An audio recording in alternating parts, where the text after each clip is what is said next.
They say that I'm not the average black man. They say, no, I can't be the average black man because I can be so well spoken, educated, and articulate, a white man's token.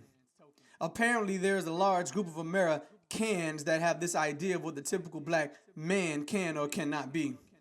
See, there's no way I can be the average black man because not only can I speak eloquently, but I also gallantly maneuvered my way past the bullets on the streets of Miami and into the university hallways where I got not one but 2 degrees. And with my free time, I don't engage in illegal activities. So when people walk by me, there is no need for them to clutch their purse and ensure the security of their keys because my record is squeaky clean.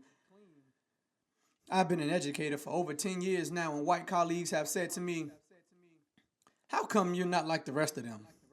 How did you turn out so different?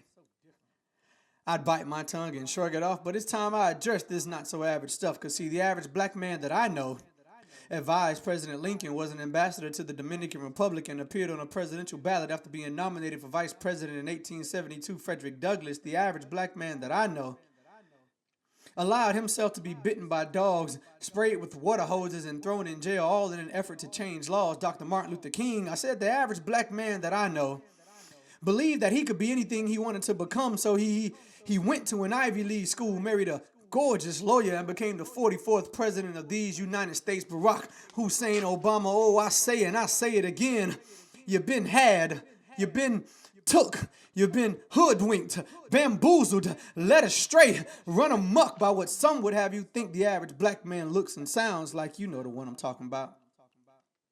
The one that struggles to get a sentence together without grammatical errors. The one that goes from woman to woman as if he's looking for another feather to place in his pimp hat to go along with his pimp mug or mean mug on his latest mug shot, because he makes his money on the block with a knot in his socks, telling rocks with a Glock that's always ready to pop, pop, pop. Well, I'll have you know I've never owned a gun, and I find the game of chess to be very fun. And in the future, if I'm lucky enough to have a son, he will have a different definition of average. One that will not be defined by the 6 o'clock news, but rather by the ambitious mentality his father will infuse. His average black man will be Kenneth Shanaut, chairman and CEO of American Express. His average black man will be an inventor like Otis Boykin, or maybe a soldier like Colin Powell.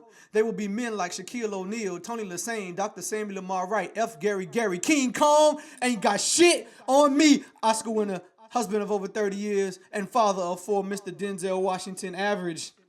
People, I said average. Average is defined as a level typical of a group. And typical will consist of what a person has been exposed to. So if you let the media control your view of what the average black man looks like to you, instead of opening up a book or two, then there will be a sea of ignorance between your view and what is true. And what's true is what the Queen Ernestine Johnson said. I am not the average black man. I can only aspire to be. But y'all don't want to listen to me.